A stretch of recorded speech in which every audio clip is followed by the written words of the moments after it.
আসসালামু আলাইকুম প্রিয় দেশবাসী, কেমন আছেন সবাই? আশা করি ভালো আছেন।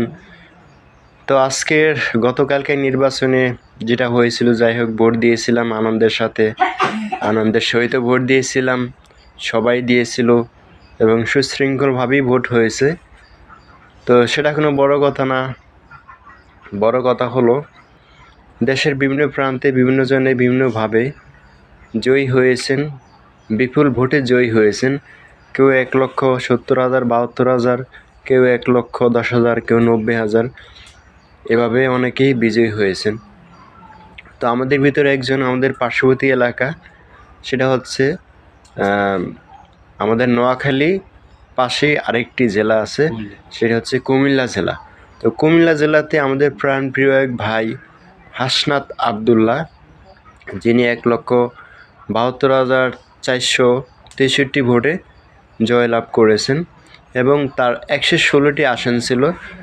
116টি আসনের প্রতিটা আসনেই সে জয়লাভ করে ফিরে এসেছে। তো এরকম ছেলে বা এরকম ভাগ্য হওয়া খুবই মুশকিল। তো আমি মনে করি এরকম ছেলে প্রতিটি ঘরে ঘরে হওয়া উচিত, এরকম ভালো ছেলে প্রতিটি ঘরে ঘরে হওয়া উচিত। আর 116টি জেলাতে সে জয়লাভ করে এসেছে কেন, কিভাবে? আর সেটার একমাত্র কারণ হলো তার ধৈর্য, তার কথাবার্তা, তার আচরণ, তার ভালোবাসা, তার দেশপ্রেম।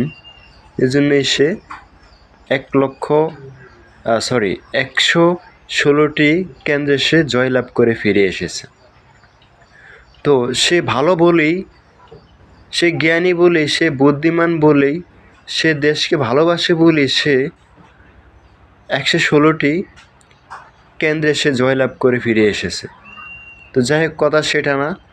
আমি দোয়া করি সে যেন ভালো কিছু করতে পারে দেশের জন্য, সমাজের জন্য, তার যে নিজ গ্রামের জন্য বা নিজ জেলার জন্য।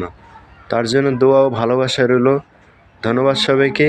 আর তার জন্য দোয়া করবেন সবাই, যাতে সে সংসদে পুরো দেশের জন্য কথা বলতে পারে, পুরো দেশের জন্য সে লড়তে পারে। তো ধন্যবাদ সবাইকে। আমার ভিডিওটি ভালো লাগলে লাইক, কমেন্ট, শেয়ার করবেন। আসসালামু আলাইকুম, আল্লাহ হাফিজ।